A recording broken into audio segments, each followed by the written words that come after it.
ಇದು ಒಂದು ಸಣ್ಣ ಹುಡುಗನ ನಂಬಿಕೆಯ ಕಥೆ. ಒಂದು ಸೀರೆನದ ಊರಲ್ಲಿ ನವೀನ್ ಎಂಬ ಚಿಕ್ಕ ಹುಡುಗನೂ ಇದ್ದ. ಒಂದು ದಿನ ಅವನು ಮಾವಿನ ಹಣ್ಣು ತಿಂದು ಅದರಲ್ಲಿ ಇರುವ ಬೀಜವನ್ನ ತಂದು ತನ್ನ ಮನೆ ಹಿಂದೆ ನಡೆದ. ಅವನಿಗೆ ಎಷ್ಟು ಖುಷಿಯಂದ್ರೆ ಪ್ರತಿದಿನ ಹೋಗಿ ನೋಡಿ, ಇವತ್ತು ಸಸಿ ಹೊರಬಂತ ಅಂತ ನೋಡ್ತಿದ್ದ. ಆದ್ರೆ ದಿನಗಳು ಹೋದರೂ ಅದು ಬೆಳೆಯಲೇ ಇಲ್ಲ. ನವೀನ್ ನಿಶ್ಚಿಂತೆಯಾಯಿತು. ಒಂದು ದಿನ ಅವನು ಆಳುತ್ತಾ ಆ ಬೀಜವನ್ನ ತೆಗೆಯಲು ಶುರು ಮಾಡ್ದ.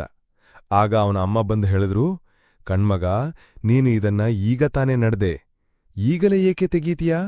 ನಂಬಿಕೆ ಇಡು.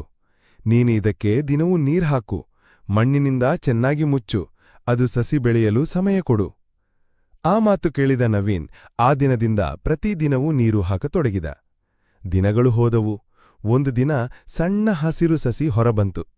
ನವೀನ್ ನಡಿಗೆ ಸಂತೋಷದಿಂದ ಹಾರಾಡಿದ. ಅಮ್ಮನಿಗೆ ಓಡಿ ಹೋಗಿ ತೋರ್ಸಿದ. ಅವನಿಗೆ ಇತ್ತೀಚೆಗೆ ಗೊತ್ತಾಯಿತು, ನಾವ್ ಏನ ಕೆಲಸ ಮಾಡಿದ್ರೂ ನಂಬಿಕೆ ಇಟ್ಟಾಗ ಮಾತ್ರ ಅದಕ್ಕೆ ಫಲ ಸಿಗುತ್ತೆ. ಪಾಠ: ನಾವು ಮಾಡುವ ಕೆಲಸದಲ್ಲಿ ನಂಬಿಕೆ ಇರಬೇಕು.